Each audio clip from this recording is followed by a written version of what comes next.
오늘 세션 2의 사회애를 맡게 됐습니다.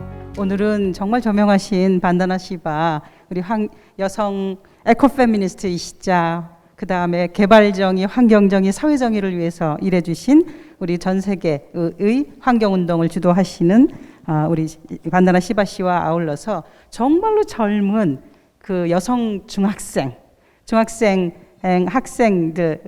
학생 한 분을 모시고 두 분에게서 과거로부터 진행되어 왔었던 환경운동, 환경정의운동, 개발정의운동, 젠더정의운동, 사회정의운동의 교훈과 그 다음에 환경위기하고 멸종이 마치 뉴노멀이 돼버린 현대 시대를 살아가면서 진보적인 미래, 지속가능한 미래를 위해서 자신들의 목소리를 크게 내고 있는 우리 젊은 세대 청소년의 목소리를 같은 한 자리에 놓아서 어떻게 우리가 지속가능한 미래를 만들어 나갈 것인가 라고 하는 것들을 같이 모색해보는 자리입니다. 매우 의미 있고 중요한 자리를 우리가 지금 하고 있다고 생각합니다.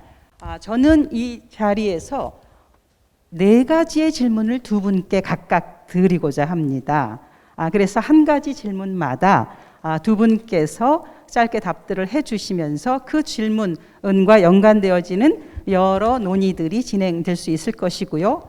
이 논의를 60분, 1시간 동안 두 분의 말씀으로 진행을 하면서 나머지 20분을 청중들, 이 자리에 계신 청중과 아울러서 온라인에서 참석하시는 여러 선생님들하고 같이 어떻게 우리가 이 위기를 같이 지속가능한 미래로 만들어 나갈 것인가에 관한 논의를 진행해 보고자 합니다.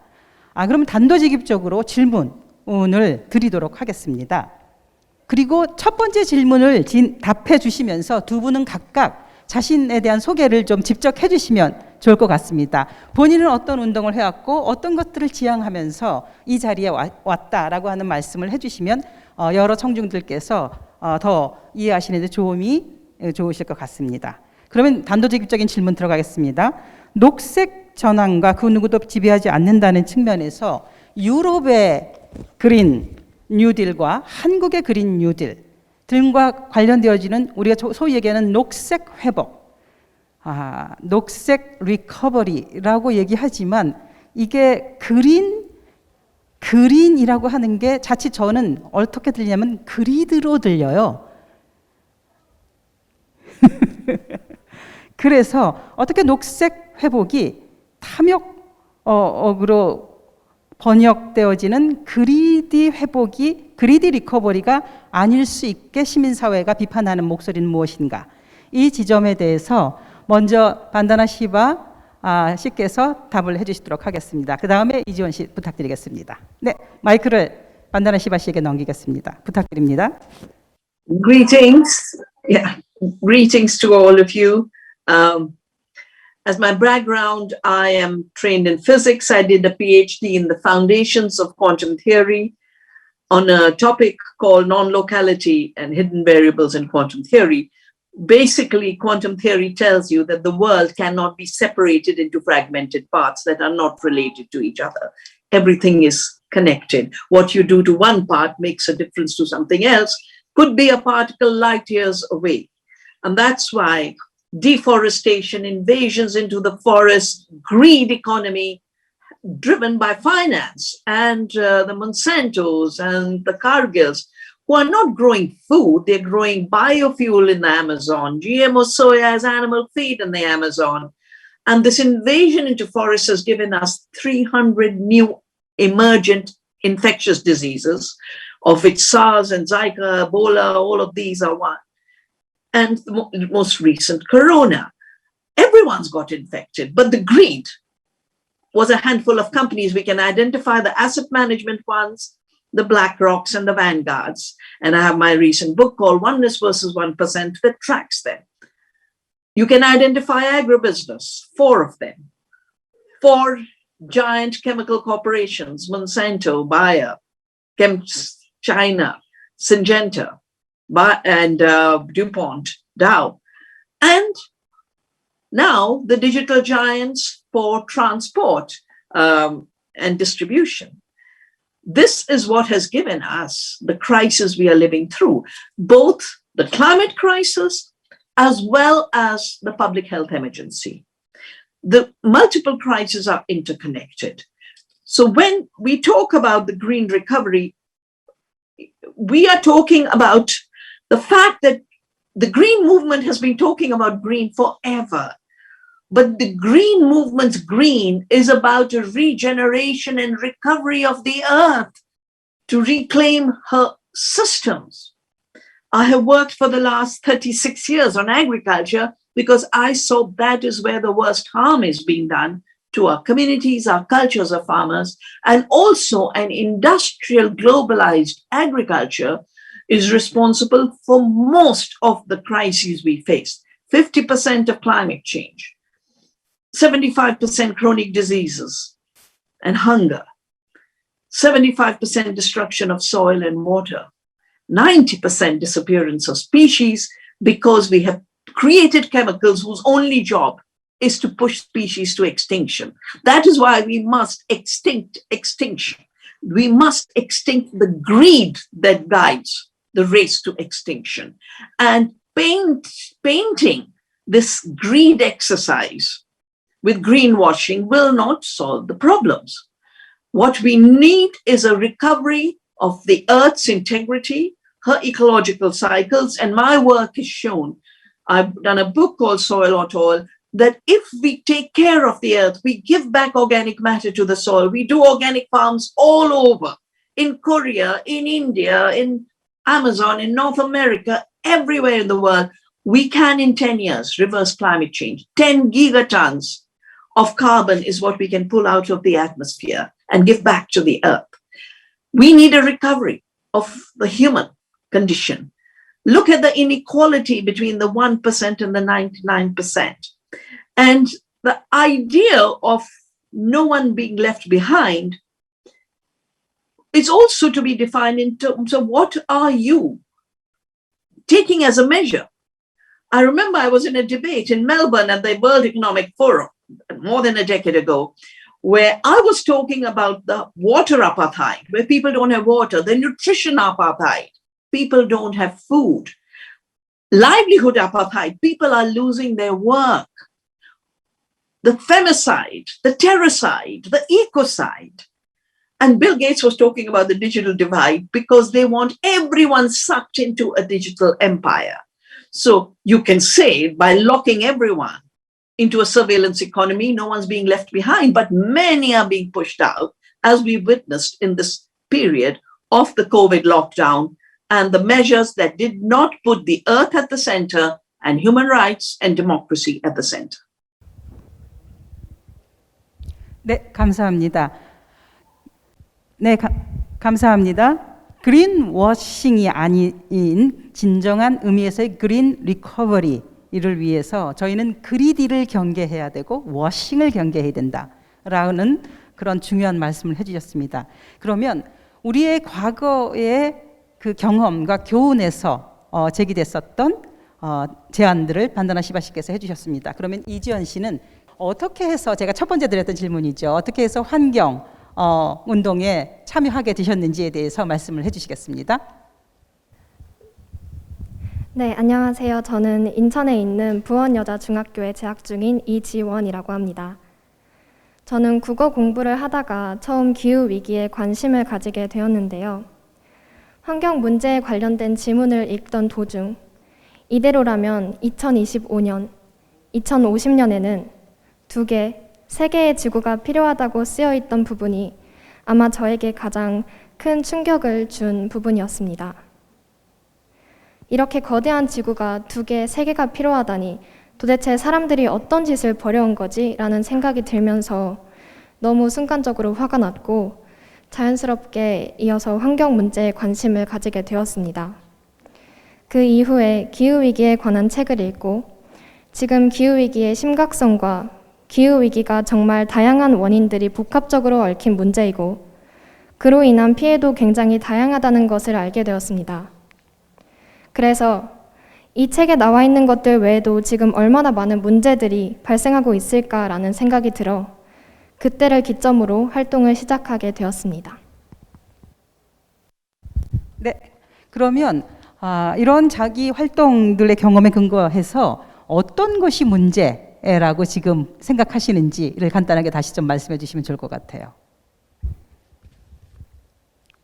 저는 이번 코로나19의 재앙으로 정부도 국민도 더 이상 기후위기가 몸에 와닿지 않는다는 이유로 무시할 수 없는 상황이 왔다는 것을 알았습니다.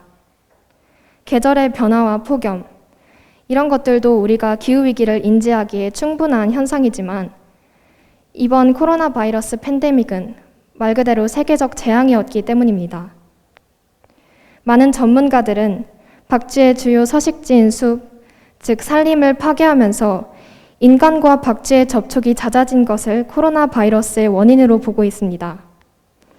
이러한 상황에서도 왜 우리는 이 확진자의 수에만 그리고 이 팬데믹이 언제 끝나는지에만 집중하고 있는 걸까요?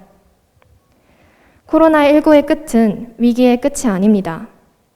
당장 이 기후위기 문제를 해결하려 노력하지 않으면서 코로나19의 종식과 다시 돌아올 우리의 일상을 기다리기만 하는 것은 바람직하지 못할 뿐더러 어리석은 짓이라고 생각합니다.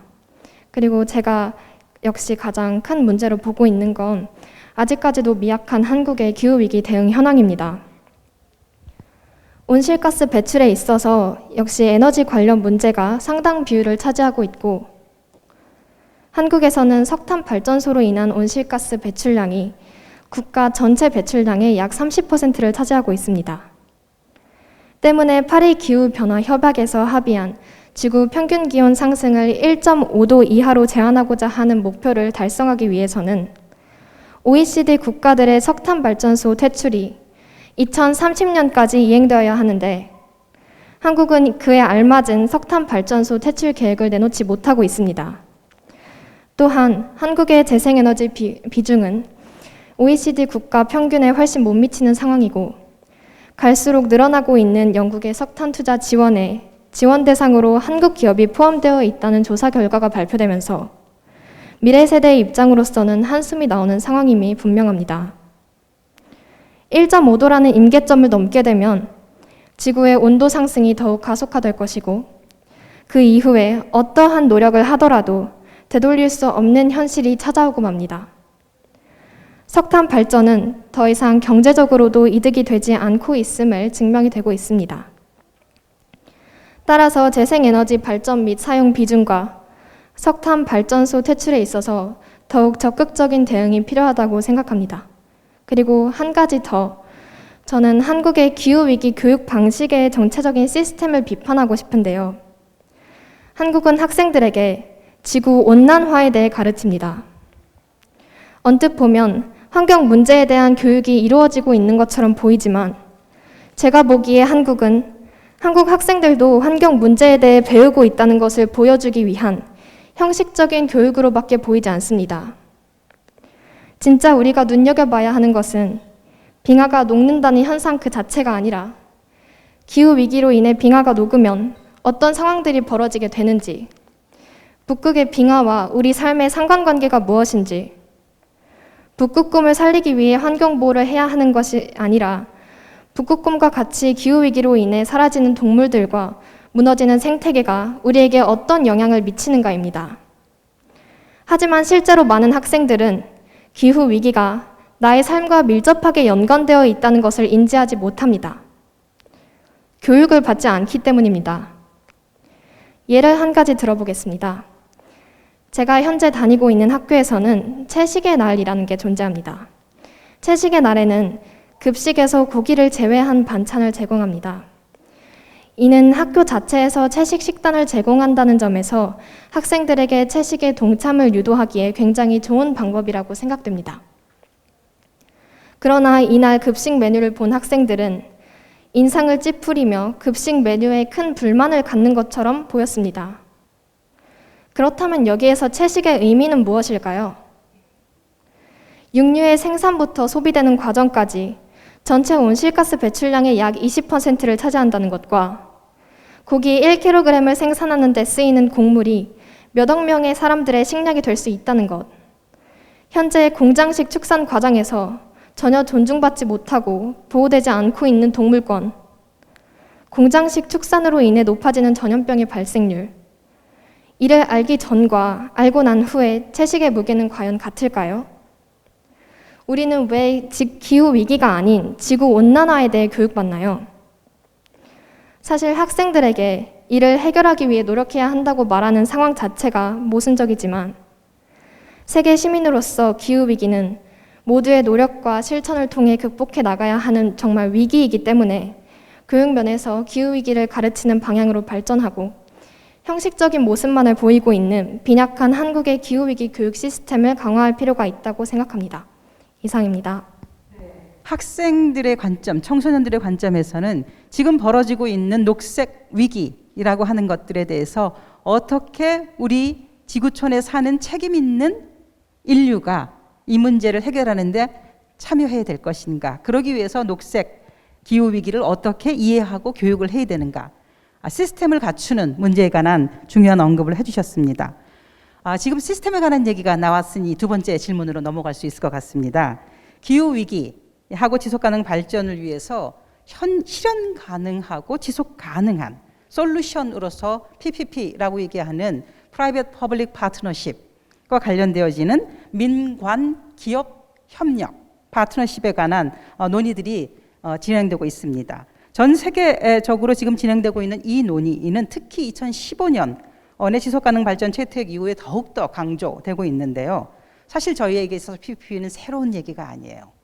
1980년대의 경제 위기를 회복하는 과정에서 PPP가 전 세계적인 화두가 된 적이 있습니다. 그러나 그때의 PPP는 저희에게는 민영화였고 사유화였고 빈익빈 부익부 양극화의 심화로 귀결되어지는 PPT라는 굉장히 부정적인 경험들을 가지고 있습니다.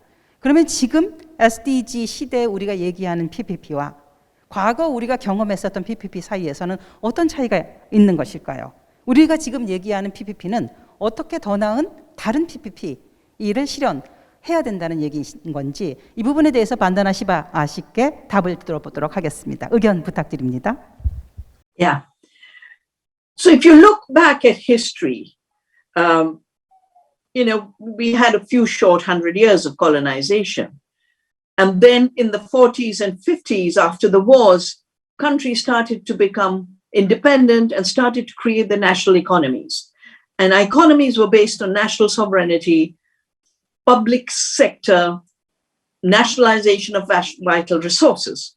The late 90s and early 80s was the time when public sector, the greed economy started to view these amazing assets that had been built as something to be privatized. And I'll give you a very simple example.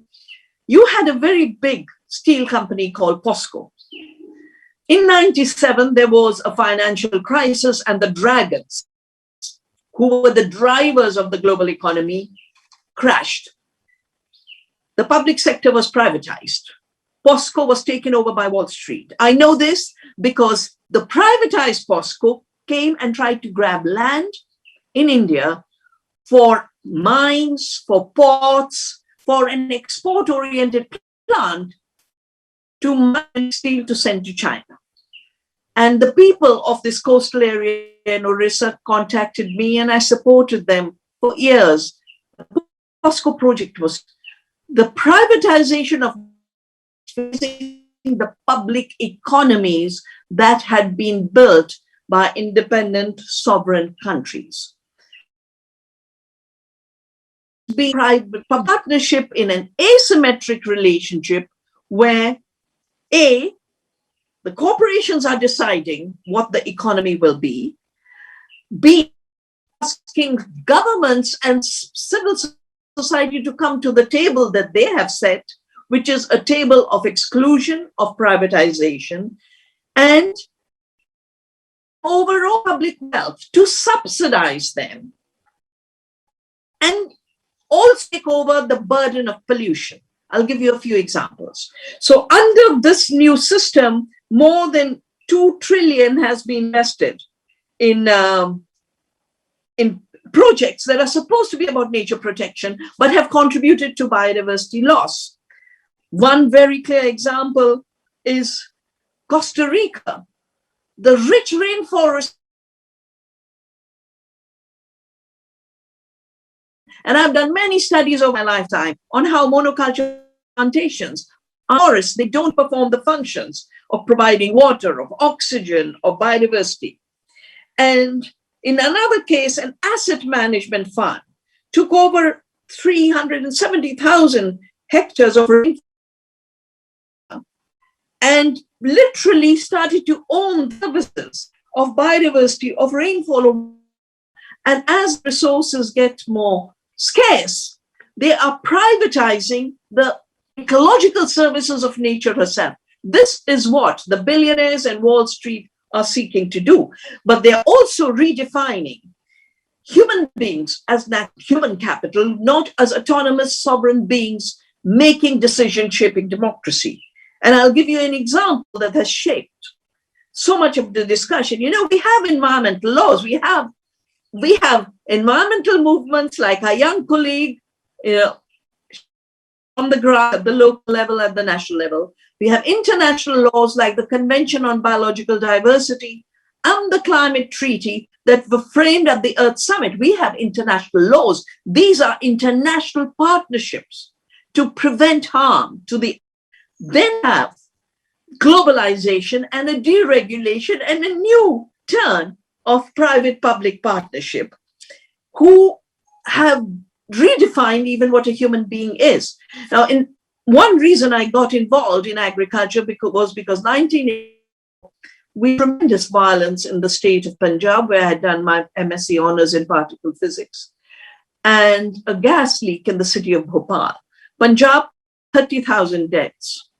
Bhopal that night, 7,000 deaths. That's what made me sit up and say, why are so many people dying? And then the deregulation started.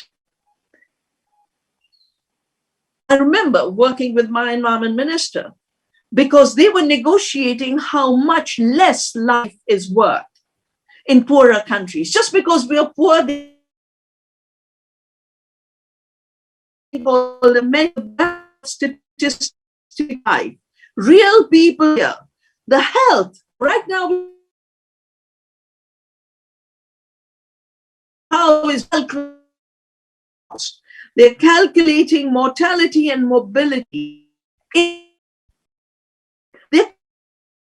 talking about abstract, unreal people, a statistical life, and they're reducing the statistical life to wealth and poverty. People in poor countries are being reduced to the value of people in rich countries. But in my view, all species have equal rights.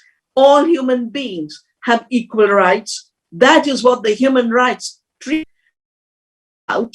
And the new public-private partnerships basically saying some humans don't count. A lot of nature that we can't exploit doesn't count. And it is unbounded, limitless greed economy to green economies, green in heart and green in mind.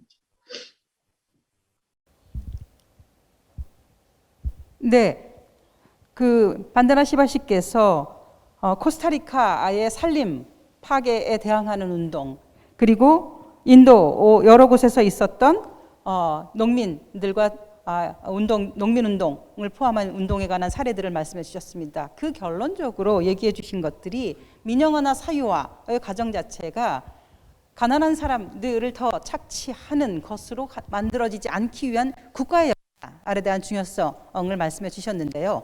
사실은 저희가 민과 관과 기업의 협력을 얘기하면서 기업이 참여하게 됐을 때 환경의 위협, 환경에 도움이 될 것인가 라고 하는 것에 대한 의문을 많은 분들이 제기를 해왔습니다. 농업에서도 그렇고 여러 가지 광업 과정에서도 기업의 참여가, 민영화가 가져왔었던 여러 가지 폐해들을 저희가 기억하고 있는데요. 그렇다면 정부 기업 고려해야 될 점, 즉 기후정의 관점에서 You asking me? Yeah. I'm asking you the third question about the partnership again. 기후 정의를 위해서 저희가 지금 하고 있는 P4G, Partnership for Green, 이 트랜스포메이션 언에서의 민관 협력, 정부 기업 파트너십에서 중요하게 강조되고 고려해야 될 점이 무엇인지에 대한 의견을 주시면 좋겠습니다. 부탁드리겠습니다. So when we talk of climate justice, we have to understand A, what is the climate disruption? In my studies, climate disruption is the disruption of the Earth's systems which manage her own climate and the violation of the planetary boundaries. What is biggest contribution to this violation? If you look at the planetary boundaries graph, it is species destruction, biodiversity destruction, the extinction crisis on the one hand, and the nitrogen pollution on the other. I don't hear too many people talking about nitrogen, even though it is the single biggest greenhouse gas damage. It causes damage to the climate 300 times more deadly. And we have billionaires like Bill Gates talking about fertilizer, which is the single biggest reason for damaging the waters, the oceans, our health, the soils, and the air. 90% of the nitrogen fertilizer isn't taken up by plants. It goes into the air as nitrous oxide, into the ocean to create dead zones, and into the soil to kill life on Earth. Now, you can have a public-private partnership by the corporation saying, I will be regulated. You know how soil works. You know what is good for the soil, what's good for the farmer, what's good for the eater. Chemically contaminated food that gives us 75% of the chronic diseases, or healthy food with organic food. So a true partnership in climate justice would be A, the violators accept, become accountable, become responsible for the harm. But there can be another private-public partnership, which is of climate injustice. And this, sadly, is what is being proposed in the new language, in some of the green recovery language. It's called net zero. And it's in this book. It's all in this book by Bill Gates. And he is talking about net zero as not really getting rid of carbon dioxide, not getting rid of greenhouse gas emissions, because he is actually promoting industrial agriculture as the green revolution. That's the studies I did in the 80s in India. That's what he's pushing in Africa under the Alliance for the Green Revolution in Africa, which has increased the poverty, increased the hunger, and just increased the sales of chemical fertilizers and GMO seeds. This is not green in terms of the color of life. We know green and the color of life, climate justice means allow local organic farmers to have their economy. Therefore, change the rules, unjust rules of international trade. Make the polluter pay according to the international agreements of the Earth Summit. The polluter must pay. And third, the precautionary principle, do not experiment with life-destroying technologies like geoengineering, gene drives, gene editing. Precaution must be the rule. Now, for the polluter pays, if a disaster takes place in the Bay of Bengal, as it does every few years, or in my region of the Himalaya where the glaciers are melting, and we had a disaster this February, we had another disaster in 2013 where 20,000 people died. Polluter must pay means we know who is causing the harm. It's very easy to identify. We know the fossil fuel industry. We know the synthetic fertilizer producers. We know exactly who's destabilizing the climate. And I have written in my book, Soil Not Oil, that it is now time to identify the corporate polluters and not diffuse their responsibility. Net zero is one trick of the new non-green, greed-based false solutions. But there is another trick, which is called the zero-cost economy. If you go back, we were colonized by the East India Company, the first corporation created in the world, and it was called limited liability. Limited liability means if the profits come, it's theirs, but if there are costs, the society bears it. Now they're moving to zero-cost economies, where all the costs are borne by society, both in terms of public financing of false solutions, in terms of risk taking and in terms of subsidies. So we are talking of really all the wealth of society going to the investment plans based on fake science, fake economics, and a fake democracy of stakeholders. True democracy begins from the grassroots. It is within the countries. It is what you are doing in your People's Summit for P4G. This is real democracy. This is true partnership. And this is what we must deepen. 네, 지금 반다나 시바씨께서 진정한 파트너십에 관한 말씀을 해주셨습니다.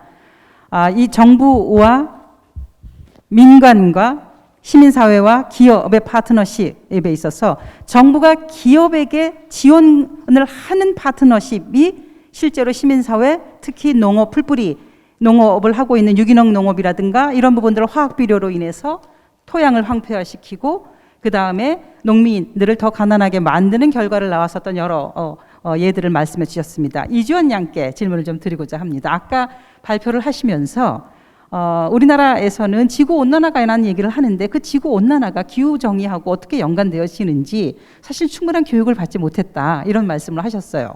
학교에서건 사회에서건 가정에서건 실제로 우리가 지금 닥치고 있는 이러한 여러 가지 환경의 위기, 기후의 위기라고 하는 것들이 충분히 가르쳐지지 않고 더더군다나 지금 반다나 씨께서 말씀하신 거에서는 어떠한 선택을 소비자와 생산자가 어떤 선택을 하느냐가 굉장히 중요할 텐데 소비자인 우리로서 유기농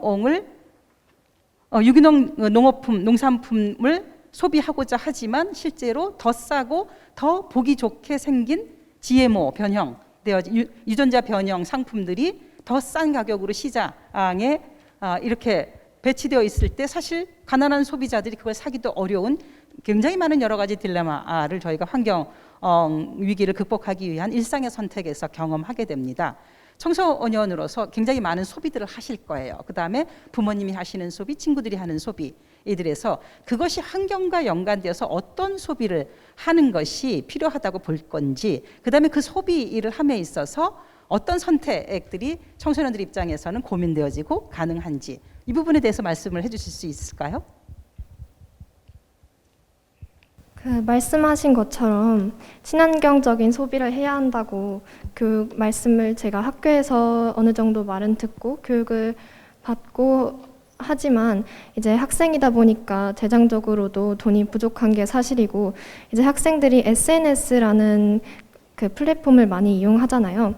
거기에서 뭔가 이제 얻게 되는 정보나 아니면 거기에 있는 이제 기업들이 만들어낸 광고에 의해서 학생들이 유행을 따르고 그런 제품들을 소비하게 되는 경향이 큰 것 같아요.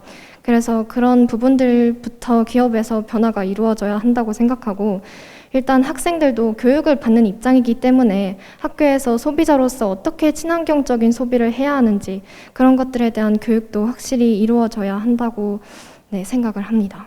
네, 실제로 저희가 민관 파트너십이다라고 했을 때 이 민의 경우에는 시장을 주도하는 기업이 있고 또 시장에서 소비의 주체인 소비자들이 있습니다. 생산자의 주체가 기업이고 소비자의 주체가 그러니까 소비의 주체가 이 일반 시민인 것처럼 되어지지만 사실 우리가 농업을 생각했을 때는 우리 과거의 농업 경제라든가 생활 경제 단계에서는 생산과 소비가 사람의 손에 의해서 동시에 한 사람이 생산과 소비를 동시에 하는 그런 환경 속에서 살아왔다가 이 자체가 산업화되어지고 기업이 생산을 독점하게 되어지면서 일반 시민들이 국민들이 그다음에 농민들이 생산과 소비의 주체에서 뭔가 계속해서 밀려오는 이런 시대를 살고 있습니다. 그러니까 이런 그 시대를 살면서 저희가 민관 협력이라고 하는 것들을 했을 때 기업이 생산을 좀 더 잘할 수 있게 정부가 지원하는 것이냐라고 하는 착각과 혼란 안에 겪게 되어지면서 그 속에서 그러면 소비자들인 시민들은 어떻게 주체로서 파트너십의 주인이 되어야 될 것인가 라고 하는 문제가 사실은 관건이 저는 이 P4G에 관한 논의를 진행하는 가장 핵심적인 관건이 되어 있다고 봅니다. 그런 점에서 저는 이제 마지막 질문을 두 분께 드리고자 합니다. 이 마지막 질문의 내용은 풀뿌리 시민사회가 정치적 시민으로서 경제적 소비자로서 우리가 이런 모든 환경 위기를 극복해 나가야 될 핵심 이해 당사자이자 주체임에도 불구하고 많은 경우 다자간 파트너십에서 청소년, 그 다음에 여성 등을 포함한 많은 풀뿌리 시민들이 참여하는 대표성은 취약한 상황입니다. 우리가 개발정의, 발전정의, 환경정의, 사회정의, 젠더정의 이를 포함한 전반적인 지속가능성을 논의할 때 정부, 기업, 그 다음에 시민사회와의 파트너십에서의 풀뿌리 시민사회의 역할, 어떤 입장으로 어떤 역할을 하고 어떻게 참여해야 될 것인지에 대해서 두 분께 이제 의견을 좀 듣고자 합니다. 먼저 반다나 시바 씨께 질문을 좀 드리고 싶은데요. 시바 씨께서 화면에서 사라지셨어요. 지금 굉장히 okay, you're coming back. Welcome again. Yeah. So when you talk of grassroots, my mind goes to the roots of the grass.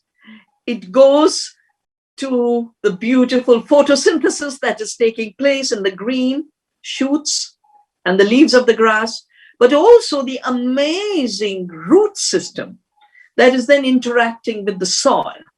So what is the role of civil society as the grassroots of society? A, the rootedness of the true green, the rootedness of cultures, economies, democracies of life. And in economies of living systems, we take care of the sustenance of biodiversity around us and the sustenance of our communities. Therefore, we have to both protect the economies that give us sustenance, the rights of those who protect our sustenance, the rights of women, the rights of the caregivers, the rights of all those who have been rendered invisible in a growth economy which only calculates that which is taken out of a system as profits, not what circulates in a system as processes of keeping healthy ecosystems and healthy lives. The very important second part of the role of civil society is to be the conscience keepers of societies. We have always been the voice of nature. We have been the voice of the marginalized and the excluded.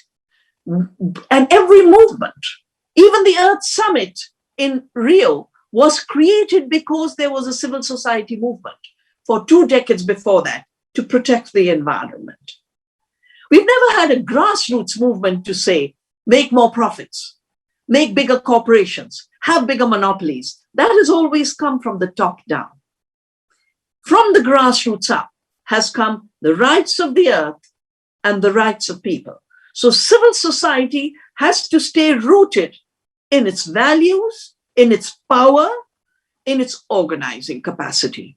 And this means we have to stay rooted as Earth citizens. I have written a book called Earth Democracy, that this economy of greed has brought us to the brink, given us climate change. I wrote it before the pandemic. If I was to write it today, I would talk about the threat to the very survival of human life. My people in India are dying for lack of oxygen. More than 2 million have died for lack of oxygen because the body's ability to generate its oxygen and hold its oxygen is being destroyed with both the invasion into our bodies as well as the invasion into the forests. So civil society, as the grassroots, has to say, stop the invasions. We have had the power to do this. We have stopped again and again and again the spread of poisons and chemicals that give us cancer, the spread of unjust trade rules that create hunger.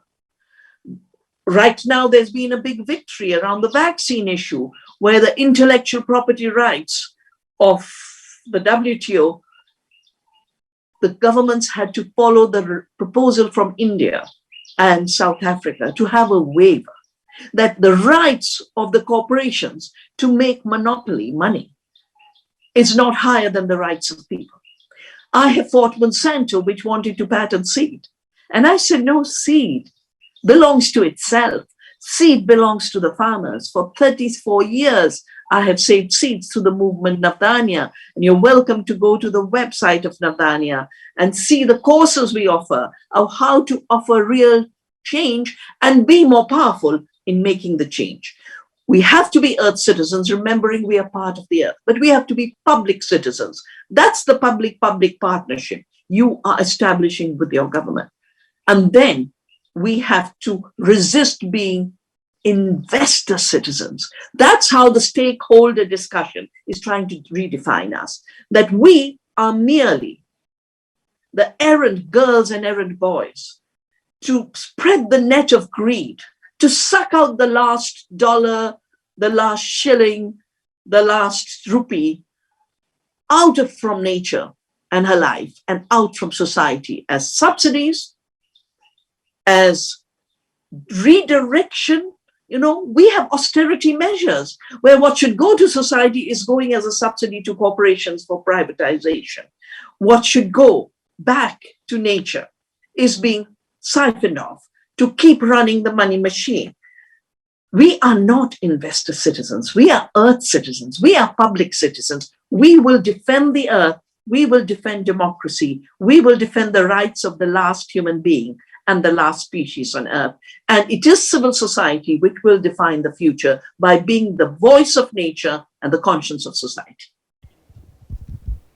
네, 멸종을 중단시킬 수 있는 힘을 가지고 있는 풀뿌리 시민들, 바로 여기 와 계세요. 청소년 계신데요.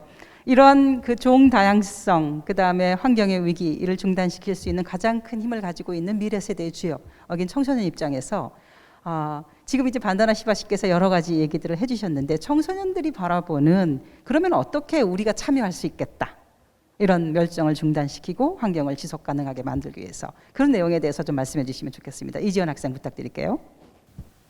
저도 이런 시민사회 단체들이 기후위기 대응에 있어서 한국 정부뿐만 아니라 이제 전 세계적으로 많은 시민사회 단체들이 영향력을 더 크게 행사할 수 있길 바라는 마음을 가지고 있는데요. 그래서 그 시민사회 단체가 형성이 되려면 일단 시민들이 모여야 하기 때문에 성별이나 나이나 재산에 상관없이 이제 청소년들도 기후위기에 대한 인식을 제대로 가지고 시민사회 단체들과 협력해서 그리고 또 개인적으로도 이런 기후 행동을 이어나갈 수 있어야 한다고 생각을 하고요. 그러기 위해선 역시 이 기후위기라는 게 무엇인지에 대해 알아야 되기 때문에 한국에서 학생들에게 좀 더 제대로 된 기후위기 교육이 필요하다고 생각합니다. 그리고 기업의 관점에서 보면 이제 소비자의 소비를 통해서 기업이 제품을 생산하고 이 기업의 시스템이 굴러가는 거잖아요. 그렇기 때문에 우리가 소비자로서 어떻게 이제 기업 이제 친환경적인 제품을 선호하는 기업을 우리가 선호해주고 또 세계 시민으로서 소비자로서 이런 구매권을 우리가 행사할 수 있는 소비자가 되어야 한다고 생각합니다. 네, 너무나 중요한 말씀을 해주신 것 같아요.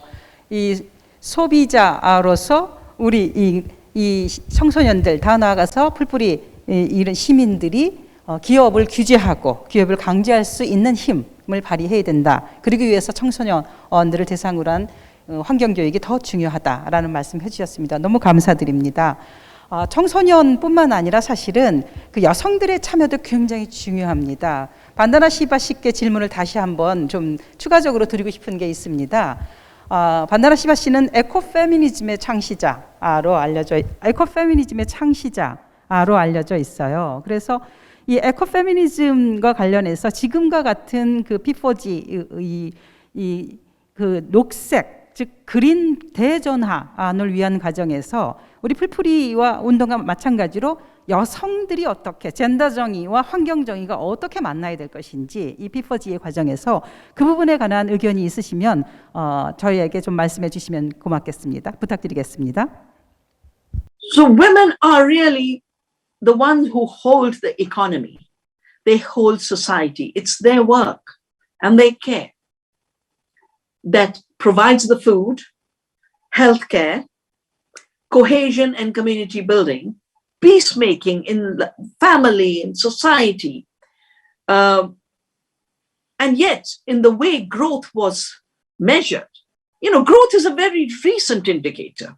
Economies are as old as life because economy means the art of living, oikos, the management of the household. And women have always managed the household. They were the experts in how to not destroy the earth as our home and not destroy our own homes where we live.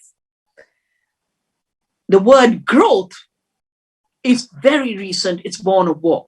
How do you take money out of the society and use it to finance wars? Use it to have jets and bombers and navy ships and bigger armies. So it defined production and economic measures in terms of if you produce what you consume, that's the circular economy, then you don't produce. So women's work was reduced to zero. Nature's work was reduced to zero. How can we be part of the true green economy and green transformation rather than the greed economy, which made our work and nature's work invisible? First, by saying we are creators, we are producers, we are maintainers, sustainers of life, we run the real economy. The second is change the measures. Change the measures to be measures that are earth-centered, women-centered. And that's the new book I'm writing right now, Towards Economies of Care. How earth-centered, women-centered economies shift from greed and extraction to regenerating the earth, regenerating society, and making sure that no species is pushed to extinction, no child is pushed to extinction, and no person is pushed to extinction, because the extinction crisis is now including the human species. We have 1 billion people hungry. Every day, millions are dying. They are talking about 230 million additional hungry people. And if you think of the Sustainable Development Goals, if you look at the first three, no poverty, zero hunger, and health. Now, if you address them together, there's only one solution. The solutions that women bring, the solutions that nature brings, the solutions of growing food ecologically, building local food systems, and food systems based on health of the planet and health of people. This is how to address the sustainable development growth through partnership between the goals. The greed of corporations is saying we'll take each goal, turn it into a money-making measure. We'll make money out of poor people by locking them into debt, which is the economy that's growing now. As much money was lost by poor people as was gained by the billionaires, $3.4 or $5 trillion during the lockdown period. Second, that we need real food grown by real people through living soil with all the nourishment and nutrition, because nutritional empty commodities are the reason for disease. They are planning fake food made in labs. That's going to make people more sick.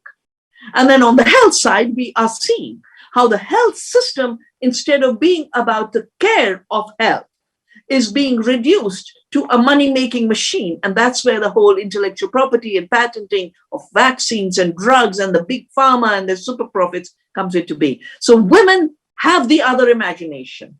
Women, and ecofeminism is basically a recognition that nature's alive and women are creative and productive. And this myth of capitalist patriarchy, that nature is dead and women are stupid, is a myth. Its time is over. And it should not be given an extended life. It will absolutely destroy the earth. 네, 에코페미니즘이 여성들이 생산의 주체였던 여야 한다라고 하는 것들을 전제로 한다라는 말씀 주셨고요. 그러기 위해서 우리는 실제로 기업이 생산하는 농업을 실질적으로 생활 속에서 우리가 이 생산자이자 소비자가 되어지는 경제로의 전환, 그 다음에 그러한 기업의 경제 생산만을 GNP로 개정하는 그런 식의 경제를 평가하는 지표의 전환, 인식의 전환, 패러다임의 전환까지 총체적인 말씀을 해주셨습니다. 이렇게 해서 저희가 약속되어진 30분의 시간 안에 있어서 토론을 진행을 했습니다. 지금 이제 이지원 학생하고 반다나 씨께 마무리로 해서 마지막으로 조금 더 지금 말씀드리고 싶은 얘기가 있으시면 얘기할 수 있는 기회를 드리고 저희가 온라인과 이 자리에 참석하신 청중들을 대상으로 한 질의응답을 받는 시간으로 넘어가고자 합니다. 혹시 이지원 학생 더 마무리로 제안해 주시고 싶은 말씀 있으시면 부탁드리겠습니다. 네, 제가 반다나 시바님께 이제 준비해온 질문 한 가지가 있어서 그 질문 한 가지를 드리고, 그리고 지금 말씀해주신 에코페미니즘에 대한 새로운 질문이 생겨서 그것도 질문을 해보려고 합니다. Yeah, firstly, I'm very glad to meet you, and I watched your some interview videos, and I remember that you have said that food was changing to product because of the system turned on some corporations. I think ultimately citizens' voluntary action is very necessary and crucial to change the corporation and make them try to save seeds. Then, as a consumer, as a world citizen, what can we literally do, and what should we do to make them act? The role of big corporations in agriculture is very recent, just like the idea of growth is as recent as the wars. The idea of using chemicals in agriculture is what the corporations brought. We farmed forever. We know how to take care of the soil, to save the seeds, to grow the food and nourish our communities. It's ancient knowledge, 60,000 years in Australia, 10,000 years in my civilization, 10,000 years in the Amazonian India. We're talking about 10,000 years of farming. Some places, they talk about 40 centuries, farmers of 40 centuries. So this is something we know how to do. It's when the wars got over, the chemical companies who had made chemicals to kill people in Hitler's concentration camps, the cartel was called IG Farben. And with them were partners like Monsanto with Mobe, Standard Oil and Rockefeller, Standard Oil, IG Farben. We had collaborations for poison making, poisons to kill people in the concentration camps. After the wars, they brought these chemicals into agriculture. That's how corporations entered agriculture. Now, we can think two ways, say, how do we try to influence them to change? Or we can say, but we don't need their chemicals. We don't need their GMOs. We don't need their false science that says GMOs are necessary. And my own choice has been, we don't need poisons in farming because they are not just driving extinction to species, they are driving cancers. They're driving neurodegenerative diseases and autism. And this, they're robbing the future. Our Stolen Future is a book that was written by an amazing scientist. They're stealing the future from future generations through these chemicals. So it is time to say stop. We've just had recent victories. The neonicotide, which is used as a compulsory coating of seeds, has just been banned. This is the biggest responsibility for killing of bees. Across the world, glyphosate, Roundup, that is killing species, including insects, including soil organisms, is being banned. Mexico has banned it. Towns and villages across Europe are banning it. And even in America, there are thousands of cancer cases and a movement of young people creating glyphosate-free, Roundup-free campuses so that you don't get cancer playing on the lawns of your school. So the movements are basically saying we need to decide what we need in agriculture, what corporations we need in agriculture, and whom we don't need. I don't think we need to hand over our food supply to Amazon and Walmart. We must have far more local markets. We shouldn't allow the change in rules where these companies pay no taxes to any society and create unemployment everywhere. We need to decide what we need and what we don't need. We then need to give instruction to corporations. And I want to, because your generation is vital to this movement. People think that these corporations are very powerful, but the corporations are merely pieces of paper, They get power through a contract. they get power through a legal entity. They're legal entities. They're legal personalities. They're not real people. And because they've become narrow and narrow and narrow, and they're taking more and more and more, they're an inverted pyramid right now, very ready to topple. That's why extinction, that's why collapse. We're talking about 10 corporations spoiling the earth and spoiling our food. 10. That's as small as they are. So we have to become far more vigilant about what are they doing, including how are they taking our public money as subsidies to destroy the earth and destroy our lives and our health. We have to start having the courage to put them on trial. Now, I organized a Monsanto tribunal in 2017 with movements around the world to show that these corporations can be tried. Monsanto was then sold off to Bayer because the name became so ugly. There were millions of people marching against Monsanto. And I think the role of civil society anyway is hold public assemblies of accountability. Identify those who have caused harm in your communities, in your countries. Have an assembly of civil society to put them on trial. Let that trickle up to national governments. Put them on trial through your courts. And then eventually, we are working towards defining ecocide as a crime against the earth. Ecocide will be a trial one day in the International Court of Justice. 네, 식량 주권에 관한 중요한 말씀을 해주셨습니다. 이 식량 주권, 우리가 농업을 화학비료, 기업의 독점화된 화학비료로부터 보호하면서 식량 주권을 확보하는 것이 어떻게 기후정의와 환경정의와 연관되어지는지에 대해서 정말로 중요한 말씀을 해주셨습니다.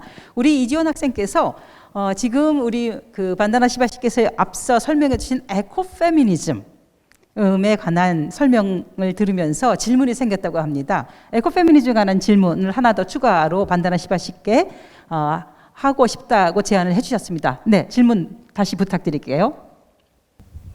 이제 에코페미니즘에 대해서 얘기를 해주셨는데, 그러면 여성 중심의 이제 생산과 식품의 생산이 이루어질 때 여성은 권리를 얻게 됨과 동시에 그에 따른 책임도 분명히 있을 것입니다. 그렇다면 그 권리와 책임을 동등하게 여성들은 어떤 방향을 설정해서 어떤 일을 해나가야 하는지 그거에 대해서 질문을 묻고 싶습니다. Okay, so first, let me stress very clearly that I don't see anything in the world as having fixed essential qualities, right? I'm a quantum theorist. In quantum theory, you have potential. You don't have essential quantities, determinate quality. So when I talk about women having power, I'm talking about the potential they've had to exercise because the work they've continued to do was work that was not counted but was necessary. So women have exercised responsibilities and duties without rights, whereas the powerful, the dominant men have had rights without any duties. You are so right that we need an alignment of rights and duties. Duties, in fact, are the real source. The duty to protect the earth, the duty to care for society, the duty to love and have compassion, the duty to share the commons that we have received from the earth, our seeds, our air, our water, nourishing food. The rights flow from these duties. And even though we have had a denial of these rights, it is now time for the rights of the earth, the rights of women, the rights of indigenous people, the rights of farmers, and the rights of future generation to come center stage. The rights of constructs like corporations are constructed. They have to be subjected to the laws of democracy, subjected to environmental laws that we have framed, and subjected to the rights of Mother Earth that we have written a Universal Declaration on. Like there's a UN Declaration on the rights of people, human rights, we have done a draft Universal Declaration on the rights of Mother Earth. And all corporations must be subjected to earth rights and human rights. They cannot be violators of these rights. and they do not have absolute rights with no responsibilities. That's why accountability is vital, and that's where the role of the grassroots and civil society is so important. 네, 너무나 좋은 질문을 우리 이지연 학생께서 해주셨고 또 너무나 좋은 답변을 해주셨습니다. 기업의 권리는 여성의 권리와 인권, 그 다음에 지구의 권리에 종속돼야 된다. 라고 하는 말씀이 아주 감명 깊게 들립니다. 이 두 분께서 지금 진행해 주신 시간이 지났기 때문에 지금 질문이 하나 들어와 있습니다. 이 청중들 사이에서 이 질문을 반다나시바 씨께 질문이 있다라는 말씀을 해주셨는데요. 그리고 이지원 학생에게도 질문이 있다는 말씀을 해주셨습니다. 질문을 부탁드리겠습니다. 질문을 해주실 분이 네, 경효 씨이라고 지금 저한테 전달이 되었습니다. 네, 마이크를 전달해 주시기 부탁드립니다. 네. 이 지금 세션의 제목이 과거로부터 미래로 나아가다입니다. 먼저 그 반다나 시바님께 여쭤보고 싶은데요. 이 세션의 취지가 저희가 사실은 과거의 교훈을 통해서 더 나은 미래를 만들 수 있다. 그리고 미래를 향한 의지를 통해서 보다 희망찬 미래를 열 수 있다라고 하는 이제 표를 저희가 갖고 이 세션 진행되고 있는데, 인도에서는 지금 현재 그 기성 운동, 이렇게 환경 운동이든 기후위기 대응 운동이든 여성 운동이든 이런 운동을 하시는 기성 활동가들하고 자라나는 또 미래 세대 그 운동가들하고 어떻게 소통하고 연대하고 있는지 궁금하고요. 두 번째 질문으로는 지금 한국, 아마도 지금 당장은 한국이지만 조만간 전 세계가 이 문제에 대해 주목을 하게 될 텐데, 일본이 이제 그 후쿠시마 원전 사고 이후로 최근에 그 방사능 폐기물에서 나오는 그 방사능 오염 물질을 바다로, 해양으로 방류할 계획을 갖고 있습니다.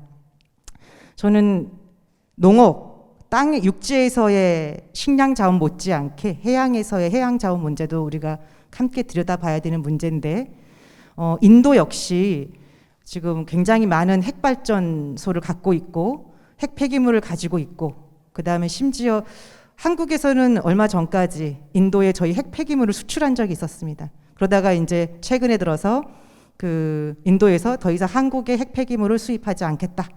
그래서 이제 한국도 우리의 핵 폐기물을 처리할 수 있는 방법들을 찾아야 되는데, 핵 물리학자였던 걸로 제가 알고 있습니다. 우리 반다나 시바님께서 해양 식량 자원 문제 관련해서 아마도 이제 뭐 농업 그 육지상의 식량 자원 문제하고 유사하게 고민하실 것 같은데, 이 핵 원자력 발전 문제, 기후위기 대응 관련해서 사실상 전 세계 인구들이 에너지 소비량을 급속도로 줄일 수가 없어서 재생 가능 에너지 지금 발전은 그거보다 지금 그 소비를 쫓아갈 수 없는 상황이기 때문에 원자력 발전을 하나의 이제 뭐 징검다리로 생각하시는 분도 있고 대안으로 생각하시는 그룹들도 있습니다. 이 문제에 대해서 해양 식량 자원 문제하고 연결해 가지고 좀 혹시 그 생각하신 어떤 내용들이 있는지 얘기를 좀 해주셨으면 좋겠고, 총 2가지 질문입니다. 네. 그리고 이지원 님한테는 저희 여기에서 그 이야기되고 있는 이야기가 우리 중학교 2학년이라고 들었습니다. 굉장히 생소하고 용어 자체가 어려웠지 않았을까 싶습니다. 학교에서 이런 용어를 배웠는지 일단은 궁금하기도 하고, 어쨌든 이 자리에서 청소년 친구들이, 어른들이 요즘에 기후위기 그러면 청소년 친구들, 미래 세대들 불러가지고 한마디씩 하라라고 다 마이크를 넘기곤 합니다. 그런데 이 자리도 사실은 그런 맥락이기도 하고요. 그런데 막상 올라오면 우리 청소년 친구들 입장에서는 이런 자리가 어떻게 보면 불편할 수도 있겠다. 학교에서 공부를 아까 지적하셨듯이 가르쳐 준 적이 없는데 교육이 주입식 교육으로 이루어지고 있는데, 우리한테 이런 어느 날 갑자기 니네가 이제 행동의 주체다, 한마디 해라라고 마이크 던지면 이거 뭔지라고 하는 이런 이제 약간 불편한 마음도 있을 것 같습니다.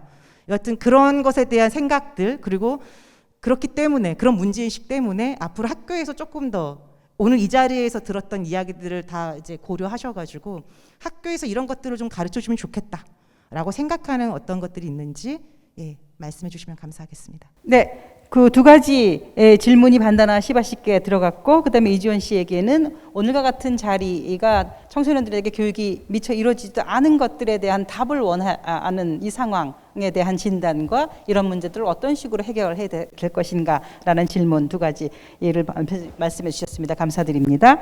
오늘 이 질문에 대한 답을 끝으로 오늘 토론은 이제 마무리를 하고자 합니다. 그러면 먼저 반다나 시바 씨께 인도의 Yeah. So the first question was about how we learn from the past to look into the future. I see this as both learning from ancient wisdom of societies that have been sustainable and just, and also from the injustices that we've had to fight in our societies. And more recently, particularly for this time, as we are living through a COVID disaster, we need to look at how every disaster has been used to bail out the ones who caused the disasters and make their profits become even bigger. I mentioned the 1997 Asian crisis, East Asian crisis, and Korea was at the center of it. Who was bailed out? The big corporations. And who was pushed down? The national and local economies. 2008, the Wall Street crisis. Why was it created? It was created because the money is being made by trapping people in debt. The subprime crisis trapped more and more people into debt for housing. This was then bundled and securitized, and derivatives were created, all kinds of new computer systems and quantum algorithms were used. They called quants at Wall Street. And they talked about how they could just multiply the risk and multiply the money. And then it all came tumbling down. I watched how my country was protected because we had no links to the international financial economy. But Europe, the Southern Europe collapsed. I watched Greece, Italy, Spain, Portugal, half the young people lost their livelihoods. Half of the people lost their livelihoods. And then they started to tax everything. They started to tax the olive trees in these ancient olive oil cultures in order to mop up the money. We are now seeing the COVID disaster, and we are seeing a huge transfer of wealth. So what we need to learn from the past is how we built justice and sustainability in the past and defend those systems, resist the storytelling by the powerful of inevitability. Yeah? They write history in a linear line, and they make it all inevitable. Now, that's not how history evolves. History evolves through struggle. History evolves through organizing for justice. History now, in our time, is evolving around just sustainability. And I noticed, because we have a young person who works on climate, just yesterday, a young person has sued the government in the UK to saying you have a very clear solution for climate change, which is the polluter should pay. And you're trying to put the burden on us. So we need to learn from all our past organizing to take into the future. As far as the nuclear crisis is concerned, yes, I started my life in the fast breeder reactor of our Atomic Energy Commission. And then my sister, who's a doctor, asked me a few questions about radiation hazards. But we are not taught that. We are taught how to work energy transitions and how to create chain reactions. We are not taught about what does the release of nuclear waste from a disaster do to ocean life. This much I have learned. I don't think there's any other technology that is so stupid that it mines uranium to then create radioactive waste that live forever and dump it in places to just boil water, because at the end of it, the nuclear energy is the same as steam energy, generates steam, generate power through steam. So when it comes to the energy question, my book, Soil Not Oil, is really about how we need to revisit the idea of energy. I'm a physicist. The power to work is energy. Living systems have the power to work without creating entropy and waste. It's an amazing system. Schrödinger, a quantum physicist, wrote a book, What is Life? And he said, life is that amazing phenomena that reverses entropy. It's a negative entropy phenomena. All waste in the world, whether it's greenhouse gases or nuclear waste, are entropy from wasteful industrial processes where you left the costs out. They're called externalities. I showed you the book of Bill Gates. He's proposing nuclear plants as a solution. But just because you're not using fossil fuels doesn't mean nuclear is safe and clean. Nuclear is hazardous. We saw that in Fukushima. We saw that in Chernobyl. We have seen it with the bombings in Nagasaki and Fukushima. Our people are resisting nuclear plants because after Fukushima, everyone knows these are hazards. Down in the south, the biggest nuclear plant to be created by the Italians, a series of plants, people are still fighting. They've refused to give their land. So the future of nuclear will be a center of debate in the energy question, but we need to get rid of all the hazardous technologies. And we need to realize that nature works, women work, our bodies work, and working with nature is the highest use of energy. That's why I've said the biggest solution to climate change is earth care. The biggest solution to poverty is earth care. We had the Dust Bowl and the Depression in America. What was created? A conservation corps. From every country in the world, we need civil society to say that instead of giving subsidies and bailouts to those who are destroying the world, put the public money you have collected from us, it's our money, to the regeneration of the earth and work in conservation and regeneration and creating regenerative economies. And that's where women will be the leaders. 네, 감사합니다. 한 가지 더 부탁을 드렸던 질문 중에 하나가 기성세대하고 지금 현재 이 젊은 세대하고의 소통이 어떻게 인도에서는 이루어지고 있는지에 대한 질문도 있었는데요. 추가적으로 답을 해주시면 좋겠습니다. All creative movements are intergenerational. When I joined the beautiful movement of Chipko to hug the trees in the 70s, I learned from my sisters in the mountains. I learned from elders like Sundarlal Bahuguna, like Bimla Bahuguna, and I've been asked to write a book on his life. And in our generation, we are interacting deeply with younger generations. We are interacting deeply both in terms of a school I have started. It's called the Earth University, and you're welcome to go visit the website of Navdanya, called Courses at Earth University. And people come to learn from nature, to learn from each other. But we also have a very strong leadership program called Youth Leadership for Earth Democracy. That youth have to be leaders in shaping a new economy which puts nature and people at the center, not profits and greed. So I welcome you all to join, and especially the youth of the world.